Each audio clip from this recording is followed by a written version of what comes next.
Niulizie mama, anatoka ku village ya wapi? Ubemurwe Rusisiro. Maria Munduza, Maria Nyesisi. Elle vient de Nyesisi. Nyesisi. Nyesisi hakuna mai? Il y a pas d'eau à Nyesisi. Sasa mbona mai yako iko ya mweusi? Mbago mazi kugasana nabi umukara. None se twagira dute. Elle est en train de puiser de l'eau noire, mais il n'y a rien à faire.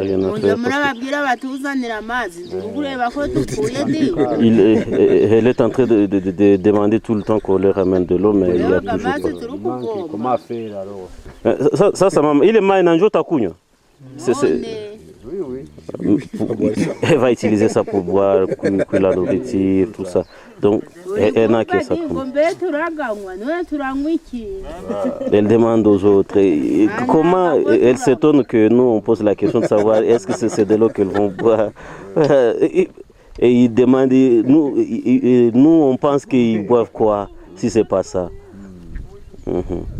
Monsieur Patrice, c'est vous qui êtes le responsable des PP de Bukima ici. Il y a toute une population derrière toi, dans le parc, à la recherche de l'eau. Ils viennent de divers villages aux environs ici.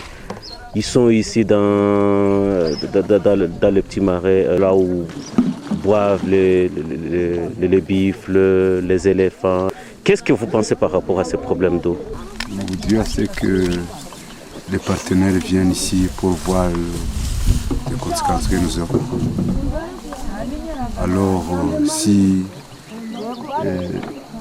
vous êtes venu ici, vous pouvez analyser le problème. Oui, nous on peut analyser à notre niveau, mais vous, à votre niveau, au niveau de l'ICCN? Il faut en discuter avec Emmanuel. Emmanuel, c'est qui? C'est de Malot, le directeur de Malot. Il faut en discuter pour voir le cas de la population. Il y a bien de ces partenaires qui ont la bonne volonté de pouvoir vous aider, mais à votre niveau, est-ce que vous êtes intéressé et que vous pouvez vraiment aider ces partenaires à s'intégrer réellement dans le projet? Vraiment, nous sommes intéressés et nous sommes contents. Si les partenaires viennent ici, on est très très contents. Ouais. Il y a la bouse pour les éléphants juste à côté, même dans la mare. Nous sommes à 2 mètres de la mare et à l'intérieur même, il y a tout ça. Et tu me disais, même les vaches ne peuvent pas boire dans ça. Non, les vaches ne peuvent pas boire ça. C'est quoi ça? Ça, c'est de l'eau. C'est de l'eau qui sont en train de puiser voilà, pour mettre dans des bidons. C'est ça l'eau que sont en train de puiser les enfants. Au fond du bidon, vous voyez, c'est encore pire noir que... Ils n'ont pas réussi à enlever toute la bouse. Voilà. Donc ça c'est après filtrage.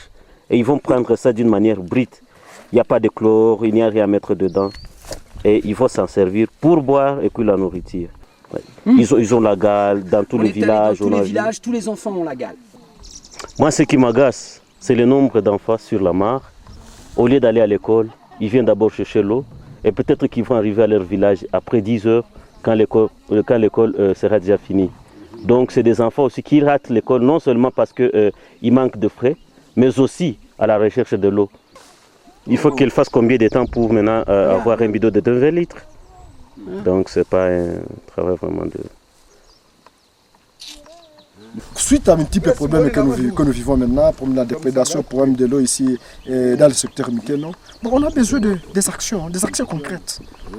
La population a besoin de l'eau, la population a besoin à ce qu'on puisse éradiquer le problème de la déprédation, la population a besoin à ce que l'air culture soit peut-être payée. C'est ça que la population veut pour le moment.